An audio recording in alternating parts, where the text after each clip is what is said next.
তোমরা শিরক ও কুফরির গণতন্ত্রকে সুরার একটি বৈধ পন্থা বানিয়েছ।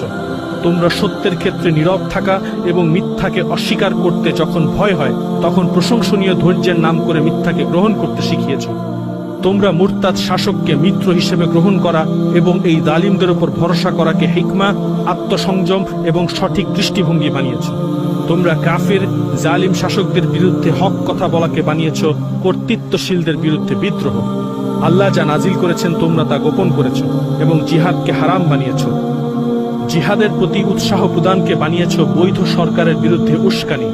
তোমরা দুশমন কুফফারদের হত্যা করাকে বানিয়েছ পবিত্র রক্তকে বৈধ করে নেয়।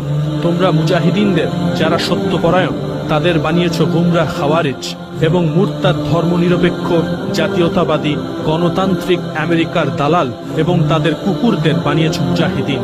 তোমরা তাগুতের উপর অবিশ্বাস করাকে বানিয়েছ বিশাল ফিতনা। আল ওয়ালা ওয়াল বারা একটি অপরাধ। তোমরা জালিম কাফের মুরতাদ শাসকদের বানিয়েছ হিদায়াতের ইমাম, ন্যায় নিষ্ঠতার কর্তৃত্বশীল এবং মুসলিম শাসক। তোমরা আল্লাহর কিতাবকে নিজেদের পিঠের পিছনে ছুঁড়ে মেরেছ, তার আয়াত সমূহকে স্বল্প মূল্যে বিক্রি করেছ এবং আল্লাহর আয়াত ও তার দ্বীনকে অবাঞ্ছিত করেছ। হে মুরতাদরা, তোমাদের উদাহরণ হলো কুকুরের মতো এবং কিতাব বহনকারী গাধার মতো। তোমরা হিদায়াতকে বিক্রি করেছ গুমরাহের বদলে এবং ক্ষমাশীলতাকে শাস্তির বদলে। তোমাদের উপর আল্লাহ, ফেরেশতা এবং সমস্ত মানব জাতির লানত।